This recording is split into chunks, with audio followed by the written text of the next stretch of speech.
que les PME peuvent jouer à leur dire? Est-ce qu'elles ne sont pas bloquées par la taille critique?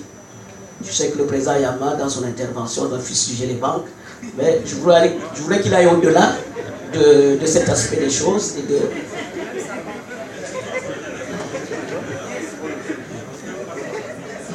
Ma réputation semble définitivement établie. Merci, monsieur le modérateur, de me donner la parole. J'aurais pu laisser mon temps de parole au président Etienne parce que son exposé était tellement intéressant. Il a embrassé pratiquement tous les domaines. Moi, je n'ai rien à dire. Je me contenterai seulement de quelques remarques. D'abord, évidemment, pour remercier la banque Attijari Wafa et le club Afrique Développement de nous donner cette opportunité d'échanger sur une question cruciale. C'est votre mérite et merci de nous associer à cette réflexion qui semble nous indiquer que cette banque a pris à bord le corps un problème qui est un problème tout à fait fondamental. Je l'ai dit, je ne suis pas un expert en agro-industrie, mais j'encadre des PME qui sont dans ce domaine. Et pas plus tard que tout à l'heure, une de ces PME m'appelait pour me faire part de ces difficultés que je vais partager avec vous. Je vais continuer avec les paradoxes. Le président Etienne parlait tout à l'heure des paradoxes. Le premier de ces paradoxes, c'est que, comme beaucoup de Camerounais qui sont nés dans les années 50, après les années 50, nous sommes tous, peu ou prou, fils de paysans, presque tous. Parce qu'avant, en dehors de quelques fonctionnaires, nous n'avions que l'agriculture, n'est-ce pas, pour subsister. Alors, premier paradoxe, la première chose que nos parents nous ont apprise, c'est d'aller à l'école et de ne pas retourner, n'est-ce pas, à la campagne pour faire l'agriculture. Donc, nous avons tourné le dos à l'agriculture alors que c'est elle qui nous a nourris, c'est elle qui nous a façonnés. Ce qui fait qu'on peut constater que l'agriculture est un peu le parent pauvre de l'économie. Toutes les intelligences, toutes les ressources ont été orientées vers autre chose, alors que c'est le cacao qui nous a nourris, c'est le café qui nous a nourris, ainsi de suite, ainsi de suite. Ça, c'est le premier paradoxe. Et là, il faudra peut-être inverser un tout petit peu, ou alors rééquilibrer l'échelle des valeurs. L'agriculture aujourd'hui n'est pas considérée. Tous les parents rêvent de voir leurs enfants ingénieurs, banquiers, plutôt que agriculteurs. Le deuxième paradoxe, c'est que, malheureusement, monsieur le ministre est parti, nous on est très fort en discours. Quand moi je l'ai écouté, tout était beau, tout était bien, et tout et tout. Nous avons effectivement été bercés par cette littérature. Je crois que certains d'entre vous se souviennent de la Révolution verte, on nous chantait ça tous les jours. On nous parlait de l'or vert. Mais entre le discours et la réalité, on peut constater que les moyens n'ont pas été mis à la disposition, n'est-ce pas, de ce secteur qui est un secteur, ils l'ont rappelé, le ministre l'a rappelé, le président l'a rappelé, qui occupe quand même plus de 60%, n'est-ce pas, de la population camerounaise.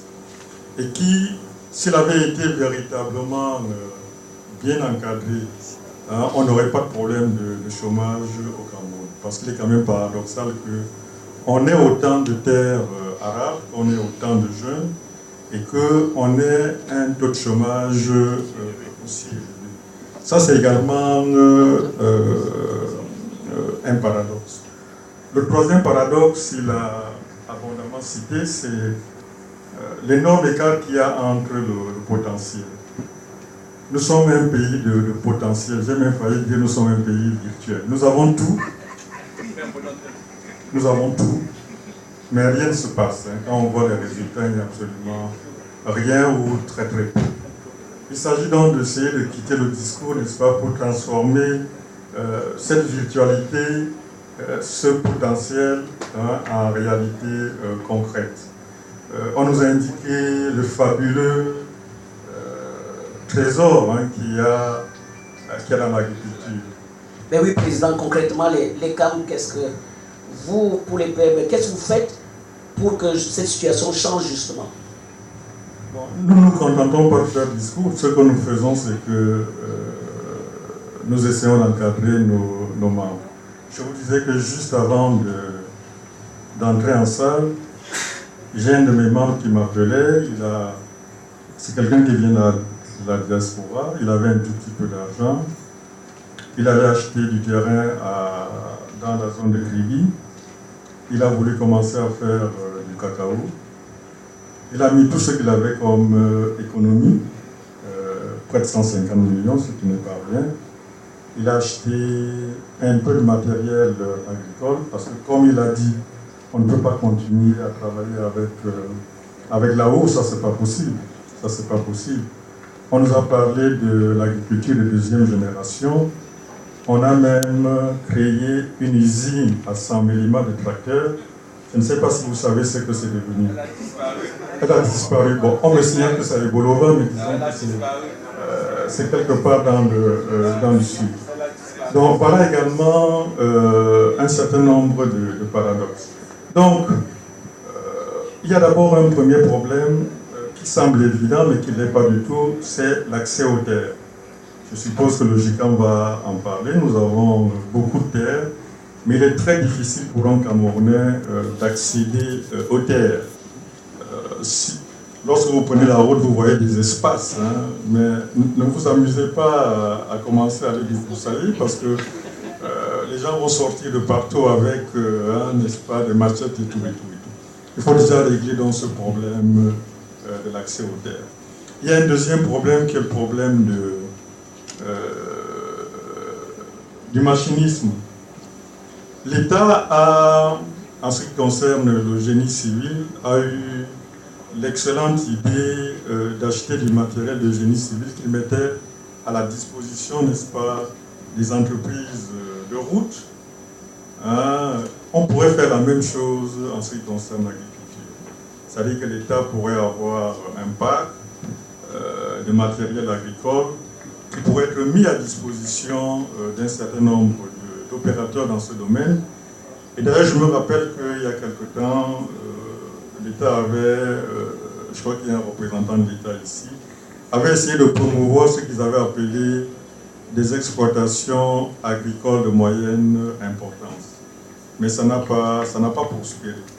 Pour les mêmes raisons de disponibilité et d'accessibilité aux terres, de l'existence d'un minimum de moyens pour atteindre Et puis il y a évidemment, mais je n'en parlerai pas beaucoup parce que mon ami, le directeur général adjoint, risque de me foutre à la porte. Il y a évidemment l'accès au financement. L'accès au financement, c'est un problème crucial. Toutes les tentatives jusqu'à présent, y compris celle de l'État qui a créé, vous vous en souviendrez, le FONADER. On a constaté que le FONADER n'a financé que les fonctionnaires au lieu de financer les agriculteurs. Et il y a eu le Crédit Agricole qui a dû fermer boutique. On nous annonce depuis quelques années la banque, comment elle s'appelle déjà? Bon, non, pas la banque des PME, la banque agricole. C'est pas tout à fait le nom, je crois que c'est un nom anglais. On attend toujours, comme l'artiste attendait l'enfant. Donc pour dire qu'il y a une série de freins, il y a une série de pesanteurs qui font que ce secteur, qui est pourtant un secteur potentiellement porteur, moi je m'étonne toujours, on nous dit qu'aux États-Unis, les plus grands milliardaires, c'est des fermiers. Au Cameroun, les plus pauvres, c'est les fermiers. Il y a donc ce paradoxe-là à essayer également à résoudre.